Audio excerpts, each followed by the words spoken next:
bring that to the players here, and that we have a good competitive style of hockey. So, but getting a win would be great. Yeah, you can see all the team. Yeah. So I noticed that you have 3 jerseys hanging up. That would be the home jersey, and the black the road, and pink. Was that for Pink the Rink that happened recently? Correct. This year, last year, I just want to add that a lot of our player dues, we are a self-funded organization. We do receive help from the university, which we have a governing body that is all team and student-led to fundraise. However, a lot of our funding comes directly from our players. So last year we had jerseys that were pretty tattered. This year right away we worked real hard. We got these new jerseys here. The yellow is our home game jersey and the black is our road game jersey. And then again, for the first time this year, we teamed up with a sorority at the university, and we did a Pink the Rink night raising over $500 for breast cancer awareness. I see. And so being that you are one of the 5 seniors, is there anything that you look forward to in the next fall, or as far as what your plans are? One thing that I'm going to miss is playing with the boys. Over the last 2 years, not only have I developed as a hockey player, as a student, as an athlete, but I'm also created some friendships that will last for the rest of my life. I'm really looking forward to the workforce. I'm an elementary education major, and it's my passion. It's what I enjoy doing. I'll continue coaching. I'll continue playing. But that's my fall in a nutshell. And so are you looking forward to a new group of guys each year? Or? Oh, yeah.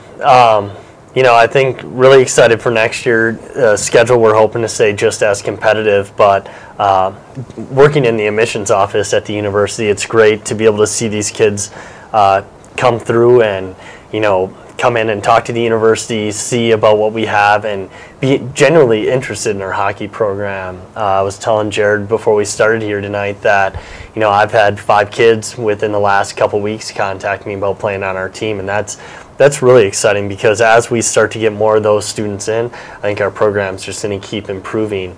You know, we have a great group now, but as it gets competitive to make the team, you know, we had tryouts this year, but we just had enough guys that we had roster spots, and next year we're hoping to get 30 and 40. One of the unique things about Arkansas is I think this year they had 70 guys try out for about, you know, 26 to 28 roster spots depending on what they kept. So, you know, and that's their 4th, 5th year as a program where we're going into our 3rd. And if we can get 35 students here to try out for the team, that'd just be great. But every new season brings a new set of challenges, new talent, you know, and I think at this level of hockey, it really, every year makes your team better, no matter what happens. So what guy on the team had the best looking hair this year? I know that's always a big topic, especially in the mid-season. Yes, there is the hockey hair, and we have a couple current players on the team who are rocking very nice mullets. It's kind of the hockey style haircut. We got Joey Weatherspoon. We call him the Flying Squirrel or Bushy Tail because he's kind of got that real curly mullet. And Matt Florin, who just graduated, actually walked across stage with his haircut. I'd have to say his is probably the dirtiest, but it's also the most respected on the team. So we have fun with it. I'm currently trying to grow my hair out, but we'll see how far that gets me in the professional world. And you guys have nice facial hair right now? You know, we'll see. We got a tournament coming up potentially. You know, growing out that playoff beard's also tradition in hockey. So we're also looking to host, in the future, a tournament at our rink, which we play our games down at the Oshkosh Community YMCA, 20th Avenue. And whenever we do host our games, they're very team-led. So we have officers. Currently, Ethan Meitinger is our game day officer. He plans all the events that go on at our game. We're also very fortunate to have volunteers in Kevin and Jody McGrath. They devote their time every weekend to running our scoreboard. We have people who run our penalty boxes. So these are all things that as a team, outside of the game, we are learning to do as a group. Planning, we have meetings about bi-weekly. We meet with other organizations within the university. There's a lot that goes on behind the scenes that without this club I would not recognize and really wouldn't appreciate. Yeah, from my standpoint, I noticed that this club in particular, as far as if you look at like St. Norbert JV or whatever, they're just the team that plays. This team helps you. It must help you like prepare for like the real world and stuff. Right. I know a few players on the St. Norbert's JV program, and their fees are embedded within their tuition. So I'm not sure what kind of government within the team, if they have officers, how that works. But funding is a big thing for our program, and it's interesting to see. I'm curious to see in the future where this will go. We try our best to do fundraising. We look for local businesses to sponsor our program, and then we give back by attending, going to their restaurant or having them announced at our games, advertising for them at our home games, which typically we bring in 100 to 200 fans on a Friday or Saturday evening. That's a decent crowd. Do you still do the pregame at the Blue Moon Cafe? This last year we got down there a couple times. Typically we go down to the New Moon Cafe on Thursdays before a Friday-Saturday series. Aaron Bear and the New Moon Cafe have been large supporters of our club hockey program. Last season in the spring we did a fundraiser with them in the Lighted Schoolhouse program. So he got a group of adult hockey players together. We got a group of our teammates, and we raised quite a bit of money for the Lighted Schoolhouse program, which is a nonprofit organization set up at the elementary schools for after-school care. This kind of seems like a fraternity, except you get to play hockey and still raise money. Well, I don't know much about the fraternity stuff, but Tom here might be able to comment on that. Yeah, I mean, I think just hockey teams in general mimic that fraternal bond.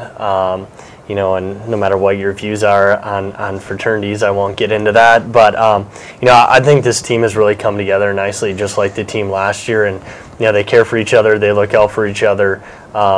And I think any team, hopefully, in the game of hockey becomes a nice fraternal bond of players. And, it's great just seeing when you see former NHLers or NHL guys that I've been lucky enough to coach in high school that, they come back and they know you, and they don't care that they played on Team USA, they've done well with different teams, they're making millions of dollars. Like, to you, or to them, you're still just a coach, which is really neat, so.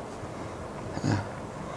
And from the looks of the schedule last year, you ended up like around 6-6, and this year you're 5-9-0-2, and so, you're same kind of 500 team as you were last year, but you seem to show signs of improvement and stuff throughout players and things. And yeah, just below 500. I think we, as a team, can definitely get back to 500 this season.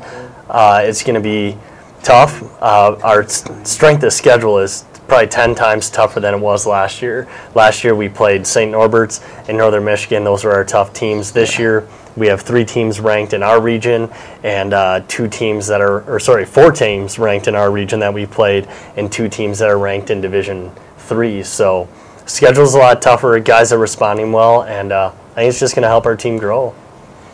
Yep. This year we've had a lot of ups and downs. We started the season real hot, splitting with the UWO Madison program, and then splitting with the UWO Eau Claire program.